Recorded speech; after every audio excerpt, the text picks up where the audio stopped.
Make no mistake about it, Gardner Minshew is the backup quarterback for the Indianapolis Colts. He is not going to start. He won't start week one.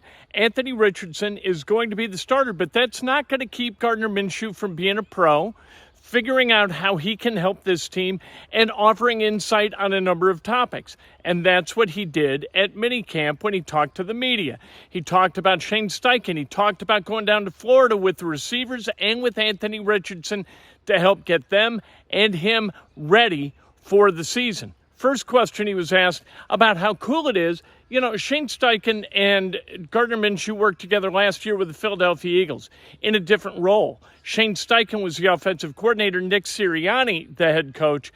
Gardner Minshew was asked about how cool it is to see Shane Steichen step into this role and assert his personality. Yeah, man, it's been cool to see Shane's, personality come out and, how he installs the program and how he builds everything. And accountability is a big part. He's going to be hard on the coaches. He's going to be hard on the leaders. So that way, that all trickles down. If you can be hard on your, best players, then you can be hard on everybody. And luckily, I think we have a good group of guys that, don't have an ego and are okay with getting coached and getting better and admitting when we're wrong. How does he balance that, right? Because you can't be that guy all the time, right? So how does he kind of counter that at times if he does it? Well, it's not a personal thing. What you do as a football player isn't you. It's just what you're doing. So, if you mess up a route, it's not because you're a bad guy or you didn't want to. Hey, we're just going to fix it and get it right next time, So I think, it's just kind of how you frame it. Is there anything different about Shane you've noticed as a head coach compared to just what you're doing as an offensive coordinator? Not really, which is a great thing. He's staying true to who he is, staying true to his values. It's cool to see some of the differences come out. So you can see his personality and the things that he really believes in, come out. But it's been cool to see how consistent he is. Gardner, how do you like to spend this next month and a half when you guys are away from the facility when you ramp it up for training? Yeah, I'll take about a week off, go home, see everybody, and then be down in Florida just training, getting ready to go, pretty much until it's time. Will you try to throw some of the guys in between now and camp? Yeah, I think we're actually going to have a decent amount of guys down there, so it might be a good central location to round everybody up. We've been talking a little bit about that, probably go with Anthony and figure out, a good way to do that. Gardner, for you, what's the balance between competing and also knowing that you have Anthony and maybe trying to help him along the way? What's kind of the give and take, the balance of doing both at the same time? Yeah, well, my performance doesn't really have anything to do with his performance. I can go out there and be great, it's not going to affect him. He can go out there and be great, it's not going to affect me. So I think our whole room is just pushing to be the best that we can be, and in that way serve the team the best we can. How would you describe the relationship that you all have kind of developed over the last few weeks? Saw some high fives and things like that, and it seems like you're his biggest cheerleader when we're out there for us in the portion. No, I think it's been great, man. I think we're out. You see it on film. Anytime somebody has a big play, the other quarterbacks behind are going crazy. And I think it's been a lot of good energy, a lot of camaraderie being built, a lot of high fives and smiles. So I think those are all things. When times get tough, you got to be able to rely on those strong relationships, and it's good to see those getting done. Does it take a certain type of makeup of the guys in that room for it to play out that way? For sure. I think in any room, but especially in quarterback, you got one guy that's going to be out there. And at the end of the day, whoever's out there, you got to support him, and that's how we're going to win, is through whoever's out there. So trying to help in any way you can, whether you're out there or not. Have you seen from your perspective, working, being around him, has these things sort of settled down for him? Is he settled? He's still new, but he's settling into where it's easier for him and more comfortable? Yeah, no, it's funny, man. I remember coming off the first day, he's like, man, that's fast. We're like, yeah, it's only going to get slower though, So it's been cool to see him. He studies hard, he picks it up, he wants to learn.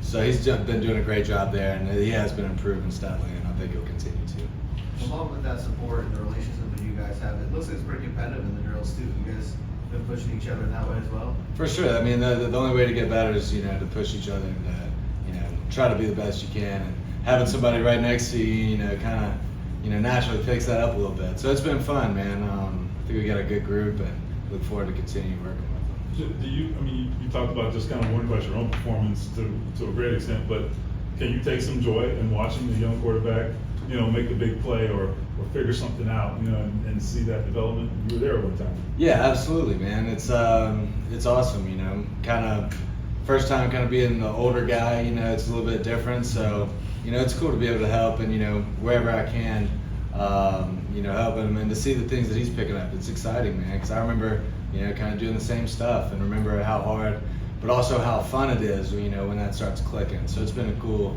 to kind of see that part. Shane mentioned last week that one of the biggest learning curves for young quarterbacks is the red zone when it comes to the NFL. How have you seen Anthony Richardson kind of attack that side of it, make mistakes, learn from it, and just realize maybe how accurate and condensed and everything is when we get down there? Yeah, the windows are certainly tighter down there, but also, you know, you don't have to force it. A lot of times, you know, the little low completions are good things. You know, checking the ball down is a good thing. So, you know, I think every time we step out there, picking up things, and I think he does a good job of taking, you know, the meeting room out to the field. Gardner, how would you describe the philosophy of this offense and what you guys want to accomplish? Yeah, I mean, I think we kind of take what the defense gives us. I think we do a lot of things off complementary looks. You know, our staple plays, having a twist or a wrinkle off those, having different motions and formations to set up, you know, same play that we're pretty good at. That's kind of the general idea. When you first got to do a couple more. When you first got to Philadelphia, the Eagles were coming off of a rough season, new coach, somewhat, I mean, kind of similar here.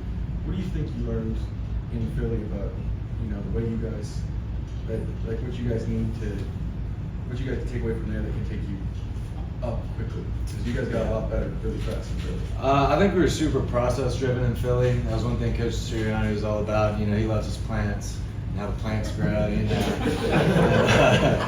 But there's a lot of truth in that. You know, we were just taking one step at a time. You know, I think a lot of people don't realize. I think we were like 2-5 that first year and kind of turned it around when we got to the playoffs. And it was the whole thing was just don't look up. You know, keep doing the things that we need to do, the things that we know work. So I think you just stick to that and trust in your process, and I'll get you where you need to go. Gardner, you've obviously played for Shane when he's called plays for you in games. How would you describe him as a play caller in your year on game day? Yeah, I think Shane has a great feel for the game. You know, has a great feel for when to speed it up, when to slow it down, when to get different guys involved. Does a great job communicating with the guy that's in there. And you know, he's played the position, played quarterback, so you know, can kind of see it from our eyes too. So he's a lot of fun to play for. It's been your Sorry, impression. one more here. It's been your impression of Jim Bob Cooter. I know you knew him a little bit, but now seeing him kind of run the whole offense. Yeah, Jim Bob's been great, man. Yeah, I had the previous experience with him in Philly. Obviously saw everything he did in Jacksonville this year. He's been awesome, man. It's been a great room between Shane, Jim Bob, and Ken Turner, our quarterback coach. It's been a lot of fun just kind of talking through ball, figuring out, you know, what we're going to try to be as an offense. Yeah, it's been great. That's Gardner Minshew, and what a blessing it is. What a good hire and a good signing by the Colts to bring him in to help mentor Anthony Richardson, help teach everybody how this offense kind of works. Really, really smart. And as Anthony Richardson moves towards September 10th as the starter for this offense, just 80 days away from starting his first game against the Jaguars, his success or failure, yeah, a lot of it's due to Shane Steichen and Anthony Richardson himself, no question. But Gardner Minshew and what he's able to impart as far as wisdom and as far as tactical knowledge, how to attack NFL defense is absolutely critical.